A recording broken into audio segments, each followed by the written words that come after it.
ton oncle, c'est Yuskel, Yüksel. exactement, qui était donc c'était le conducteur de la voiture percutée. Comment il va aujourd'hui? Il est toujours dans le coma artificiel, en réanimation. Il a subi plein d'opérations, 7 en tout. 7 opérations, hein, c'est ça? Oui. Il dort toujours. Ils ont essayé de le réveiller, mais la douleur était trop importante. Du coup, ils l'ont endormi pour l'instant. Il a énormément d'organes touchés, hein, c'est ce qu'il faut savoir. C'est ça. Voilà, aujourd'hui, il a subi donc 7 opérations. Comment réagit ta famille aujourd'hui? Parce que c'est un drame, je l'ai dit encore hier, j'ai dit les seules victimes dans cette affaire, c'est votre famille. Oui, c'est ça. Et on est vraiment triste, parce que c'est pas un truc qui arrive tout le temps. Comment vous avez appris ça, justement? Comment vous avez appris cette nouvelle et cet accident? On nous a appelés, c'était le mari de la femme qui était dans la voiture de mon oncle. Ouais. Il nous a appelés, il nous a dit calmement qu'ils avaient fait un accident. Pas grave, mais il nous a dit d'aller sur les lieux. Et quand on est allé, il y avait plein d'ambulances, d'hélicoptères. On nous a pas laissé aller le voir, mais on nous a dit les endroits des hôpitaux pour aller les voir. À quel moment vous avez su que l'affaire allait être autant médiatisée et que c'était une personnalité qui avait percuté on était devant l'hôpital de Beaujon. Ouais. Il y avait 2 journalistes qui sont venus. Ouais. Je sais pas comment, mais ils m'ont reconnu. Ouais. Ils m'ont demandé comment allait mon oncle. Ouais. Je leur ai demandé qui ils étaient. Ils m'ont dit qu'ils étaient des journalistes. Ils m'ont dit, vous savez que la personne qui était impliquée a été vraiment connue, ce que je savais pas. Vous le connaissiez, vous, ou pas? Non, pas du tout. Pas du tout, d'accord. Vous ne saviez pas du tout Non, pas du tout. Du coup, ça a continué comme ça. Aujourd'hui, de toute façon, ça ne change rien pour vous, hein. Voilà, juste, est-ce que c'est pas embêtant aussi pour la famille que l'affaire soit aussi médiatisée? Bah si, presque toute ma famille a été impliquée dedans. Ils vont chez mes oncles ou directement dans ma ville pour savoir des informations. Ils nous harcèlent beaucoup au téléphone ou en message. On essaie de répondre à tout le monde, mais ça nous fatigue beaucoup. Votre cousin, Devrim, il a 6 ans. Il est à l'hôpital Necker actuellement. Est-ce qu'il est réveillé, Devrim? Des fois, il se réveille, mais avec des douleurs, du coup, il redort. Il a la mâchoire cassée. Il a une minerve, là. Et ils vont essayer de le mettre un corset vers lundi ou mardi.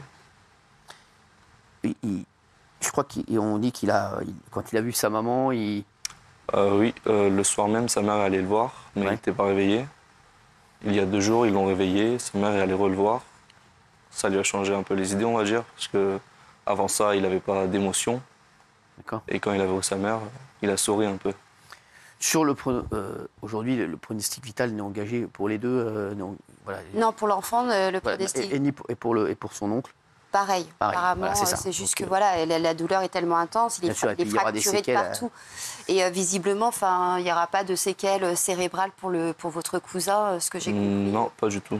Il a beaucoup de vertige. Pour l'instant, il ne peut pas du tout marcher. Bah, il a reçu un gros choc sur la tête, Bien sûr. ce qui lui fait tourner la tête. Il n'arrive pas vraiment à parler. Il se souvient de ce qui lui est arrivé ou pas du tout? Non, pas du tout. Pas du tout. On a voulu lui demander, mais il a pleuré à chaque fois. Du coup, on a arrêté de lui demander. C'est très difficile aussi pour votre tante qui a perdu son bébé. Oui, elle venait de se marier à peine 1 an. C'était son premier enfant. Ça a dû être choquant pour elle et son mari. Est-ce que elle est dans quel état aujourd'hui? Je n'ai pas vraiment d'informations sur elle parce que j'étais vraiment focalisé sur mon oncle, qui avait un état plus grave, on va dire. Du coup, j'étais plus avec mon oncle que ma tante.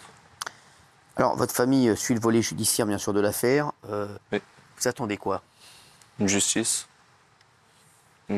parfaite, qui soit condamnée. Vous voulez quoi, de la prison ferme pour... C'est un acte irresponsable, en fait, de prendre la drogue et aller sur la route. En faisant ça, il a risqué la vie de plusieurs personnes. Ça aurait pu être plus grave.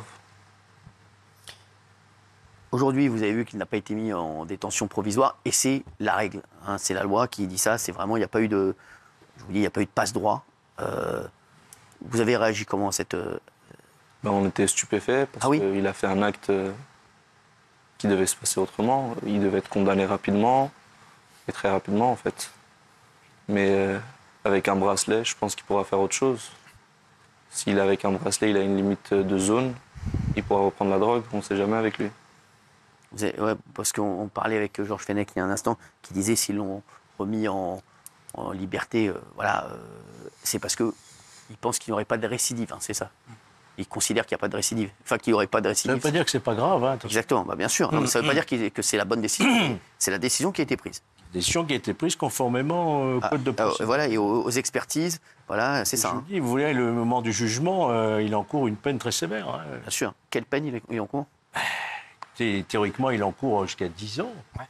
Ouais. Dans ce genre d'affaires, ça peut se traduire par une peine mixte de l'ordre de 4-5 ans, assortie en partie du sursis, avec de la mise à l'épreuve, des obligations de soins. Donc, il ne faut pas penser une seconde que parce qu'il n'a pas été placé en détention ce soir, il a eu un régime de faveur. Oui, c'est le jugement qui sera important. Dans un procès qui aura lieu dans 2 ans. Ouais. Donc, pendant ces 2 ans-là, qu'est-ce qu'il va faire, Pierre Palmade, en fait ça. Il restera sous contrôle judiciaire. Oui, il aura un bracelet. Un contrôle judiciaire qui va s'alléger au fur et à mesure des mois. C'est pas impossible, parce que normalement, le bracelet, c'est pour 6 mois. Vous comprenez que c'est insoutenable pour les victimes. Mais moi, je pense que dans une affaire comme celle-ci, la justice doit démontrer sa capacité à juger le plus vite possible. Oui, voilà. Déjà. Et voilà, on sait qu'on a des problèmes budgétaires et tout, mais des affaires comme celle-ci, il faut les traiter en priorité, me semble-t-il. Ouais. Oui, Béatrix. Moi, je suis personnellement très choquée de la décision, même si n'importe qui aurait été traité de la même façon, parce qu'en fait, finalement, il va se retrouver dans des conditions de confinement, comme on l'a tous vécu pendant le Covid, avec un bracelet électronique. Mais cette famille, elle, le parallèle est, je trouve, insupportable. Choquant. Alors, encore une fois, je suis désolé, mais la détention provisoire, ça n'est pas une sanction. Vous comprenez ce que Bien sûr, mais les faits sont là quand même. La sanction, elle viendra en son temps. C'est une affaire qui va durer au moins 1 an d'instruction. Donc là, il est assigné à résidence. Il ne peut pas sortir. C'est une espèce de détention à domicile, vous comprenez? Mère, oui. Quand tu entends ça, toi, tu te dis quoi? C'est pas la vraie justice qu'on veut, en fait. Ah ouais? On veut qu'il soit condamné, qu'il soit mis en prison rapidement. Alors, comment vous avez réagi avec ta famille aux excuses de Pierre Palmade? Les excuses ne vont pas ramener l'enfant mort à la vie. Ils ne vont pas rétablir mon oncle, ni la mâchoire de mon cousin. Ce pas des excuses valables. Tout le monde peut faire pareil, faire les mêmes actes et s'excuser après. Donc pour vous, pour votre famille, ils disent quoi? Eux, ils ne pensent même pas à ça. Ils pensent d'abord au rétablissement des différents membres et surtout à la peine de votre tante qui a perdu son bébé, quoi. C'est ça. On ne peut pas imaginer des excuses après avoir fait des actes comme ça. Tout le monde peut faire des actes et s'excuser, mais c'est pas valable. Gilles, maintenant, il faut aussi attendre dans 10 jours.